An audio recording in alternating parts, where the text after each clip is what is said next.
ನಮಸ್ತೆ, ನಾನು ನಿಮ್ಮ ಪೂಜಾ ಅರ್ಬಿಗೌಡ. ಮೊದಲನೇದಾಗಿ ಹೊಸ ವರ್ಷದ ಶುಭಾಶಯಗಳು, ಹಾಗೆ ಯುಗಾದಿ ಹಬ್ಬದ ಶುಭಾಶಯಗಳು ಎಲ್ರಿಗೂ. ಸೊ ಇದು ಫ್ರೆಂಡ್ಸ್ ಸರ್, ನಿಮಗೂ ಕೂಡ ವಿಶಸ್ ಮೂಲಕ ನಾನು ಇದೊಂದು ಚಿಕ್ಕ ಮನವಿ ಅಂತ ಅಂದ್ಕೊಳ್ಳಿ.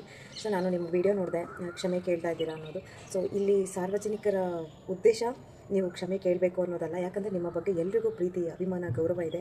ಅವ್ರಿಗೆ ನಿಮ್ಮದೇ ಆದಂಥ ಒಂದು ಸ್ಥಾನ ಅವರಲ್ಲಿ ನೀವು ರೂಪಿಸ್ಕೊಂಡಿದ್ದೀರಾ. ಸೊ ಹಾಗಿದ್ದವರು ಕೆಳಗಡೆ ಬಿದ್ದರು ಅಂತಂದರೆ ಅದು ಎಲ್ರಿಗೂ ಬೇಸರ ಆಗುತ್ತೆ, ನೋವಾಗುತ್ತೆ. ಆ ಒಂದು ಉದ್ದೇಶದಿಂದನೇ ಎಲ್ಲರೂ ನಿಮಗೆ ಸಾಹಿತ್ಯಕ್ಕೆ ಒಂದು ಬ್ಯಾಡ್ ಕಮೆಂಟ್ಗಳನ್ನ ಕೊಟ್ಟಿರ್ಬೋದು, ಬ್ಯಾಡ್ ಟ್ರೋಲ್ಗಳನ್ನ ಮಾಡ್ತಾ ಇರ್ಬೋದು. ಸೊ ಯಾರು ಯಾವ ರೀತಿ ಮಾಡ್ತಾರೋ ನನಗೆ ಗೊತ್ತಿಲ್ಲ. ಆದರೆ ನನಗೆ, ಯಾಕಂದರೆ ನಾನು ಆ ಬ್ಯಾಡ್ ಕಮೆಂಟ್ಗಳನ್ನು, ಆ ಸಾಂಗ್ ಕೂಡ ಕೇಳಿದೆ, ಒಂದು ಸ್ವಲ್ಪ ಮುಜುಗರ ಆಯಿತು ಕೂಡ.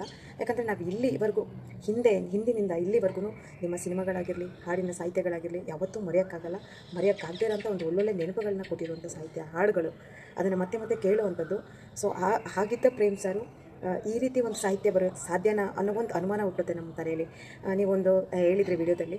ಸೊ ನನ್ನ ದೃಷ್ಟಿಕೋನದಲ್ಲಿ ನಾನು ಬರೆದಂಥ ಸಾಹಿತ್ಯ ಅದು ಈ ರೀತಿ ಜನರಿಗೆ ತಪ್ಪಾಗಿ ಅರ್ಥ ಆಗುತ್ತೆ ಅನ್ನೋದು ನನಗೆ ಅಂದ್ಕೊಂಡಿರಲಿಲ್ಲ ಅಂತ ನೀವು ಹೇಳಿದ್ರಿ. ಸೊ ನಂದು ಅದೊಂದು ಚಿಕ್ಕದಾಗಿ ನನಗೊಂದು ಕ್ವಶನ್ ಕಾಡ್ತಾಯಿತ್ತು. ಸೊ ಆ ಸಿನಿಮಾ ಅನ್ನೋದು ಸ್ವಚ್ಛ ಅಂದರೆ ತನಗಾಗಿ ಅಂತ ಅಲ್ವಾ? ಸೊ ಸಾರ್ವಜನಿಕರಂದರೆ ಇಡೀ ಕುಟುಂಬ ಬಂದು ಸಿನಿಮಾ ನೋಡಲಿ, ಸಿನಿಮಾನ ಗೆಲ್ಲಿಸಲಿ ಅಂತ ತಾನೇ ನಾವು ಸಿನಿಮಾನೇ ಮಾಡೋದು. ಸೊ ಆಗಿರುವಾಗ ಆ ಸಾರ್ವಜನಿಕರನ್ನು ನಾವು ಒಂದು ದೃಷ್ಟಿಕೋನದಲ್ಲಿ, ಅಂದರೆ ನಮ್ಮ ದೃಷ್ಟಿಕೋನದಲ್ಲಿ ಇಟ್ಕೊಂಡು ನಾವು ಏನೇ ಮಾಡೋದಾದ್ರೂ ಯೋಚನೆ ಮಾಡಬೇಕಾಗುತ್ತೆ. ಅದು ನಮ್ಮೆಲ್ಲರಿಗೋಸ್ಕರ ಅಂತ ಅನ್ನೋವಾಗ, ನಿಮ್ಮ ಸಿನಿಮಾನ ಇಲ್ಲಿವರೆಗೂ ನಾವು ಗೆಲ್ಸಿದ್ದೀವಿ ಅಂದಮೇಲೆ ಮುಂದೇನೂ ನಾವು ನೋಡ್ತೀವಿ, ಪ್ರೀತಿಸ್ತೀವಿ ಅನ್ನೋವಾಗ, ಸೊ ಜನಗಳಲ್ಲೂ ಒಂದು ಚಿಕ್ಕದಾಗಿ ಒಂದು ಅಭಿಪ್ರಾಯಗಳು, ಕೆಲವೊಂದು ಒಳ್ಳೆಯದು ಇರ್ಬೋದು, ಕೆಟ್ಟದ್ದು ಇರ್ಬೋದು. ಸೊ ಈ ಹಾಡಿನ ಸಾಹಿತ್ಯದಲ್ಲಿ ಕೆಲವರಿಗೆ ಅದು ಕೆಟ್ಟದ್ದು ಅಂತ ಅನಿಸಿದೆ ಅನ್ನೋವಾಗ ಸಾಧ್ಯವಾದರೆ ಮಾತ್ರ ಅದರಲ್ಲಿ ಕೆಲವೊಂದು ಲಿರಿಕ್ಸ್ಗಳನ್ನು, ಸಾಹಿತ್ಯಗಳನ್ನು ಬದಲಿಸಬಹುದು. ನಿಮ್ಮ ಕೈಲಿ ಎಲ್ಲನೂ ಸಾಧ್ಯ ಪ್ರೇಮ್ ಸರ್, ನಿಮ್ಮ ಕೈಲಿ ಆಗದೇ ಇರುವಂಥದ್ದು ಯಾವುದೂ ಇಲ್ಲ. ಯಾಕೆ ಅಂತಂದರೆ ನೀವು ಅಂಥ ಒಳ್ಳೆಯ ನಿರ್ದೇಶಕ ಕೂಡ. ಸೊ ನಿಮ್ಮನ್ನು ನಾವು ಹತ್ತಿರದಿಂದನೂ ನೋಡಿದ್ದೀವಿ, ದೂರದಿಂದನೂ ನೋಡಿ ತಿಳ್ಕೊಂಡಿದ್ದೀವಿ. ನಿಮ್ಮ ಬಗ್ಗೆ ಯಾವತ್ತಿಗಾಗಲಿ ನಮಗೆ ಅಸಮಾಧಾನ ಇಲ್ಲ, ಮುಂದೇನೂ ಇರೋದಿಲ್ಲ. ಸೊ ಅಷ್ಟೇ ಪ್ರೀತಿ ವಿಶ್ವಾಸ ಇರುತ್ತೆ. ಯಾಕಂದರೆ ಕೆಲವರೆಲ್ಲರೂ ಅದು ಇದು ಅಂತ ಹೇಳುವಾಗ ನಮಗೂ ಮನಸ್ಸಿಗೆ ಬೇಜಾರಾಗುತ್ತೆ. ಸುಮಾರು ಜನ ಬ್ಯಾಡ್ ಕಮೆಂಟ್ಗಳನ್ನು ಕೊಡ್ತಾ ಇರ್ತಾರೆ, ನೋಡಿದ್ದೀನಿ. ಸೊ ನೀವು ಟಾಕ್ಸಿಕ್ ಬಂದಾಗ ಯಾರೂ ಮಾತಾಡಲಿಲ್ಲ. ರವಿಚಂದ್ರನ್ ಅವರು ಸುಮಾರು ಸಾಂಗ್ಗಳನ್ನು ಆ ಥರ ಮಾಡಿದ್ದಾರೆ ಕೆಲವೊಂದು ಸಾಂಗ್ಗಳಲ್ಲಿ, ಆವಾಗಲೂ ನೀವು ಯಾರೂ ಕೇಳಲಿಲ್ಲ. ಆಮೇಲೆ ನೀರು ದೋಸೆ ಸಿನಿಮಾದಲ್ಲಿ ಫುಲ್ಲು ಡಬಲ್ ಮೀನಿಂಗೇ ಇದೆ, ಆವಾಗಲೂ ಯಾರೂ ಕೇಳಿಲ್ಲ ಅಂತ. ಯಾರು ಕೇಳಿದಾರೋ ಬಿಟ್ಟಿದ್ದಾರೋ ಅನ್ನೋದು ಪ್ರಶ್ನೆ ಅಲ್ಲ ಇಲ್ಲಿ.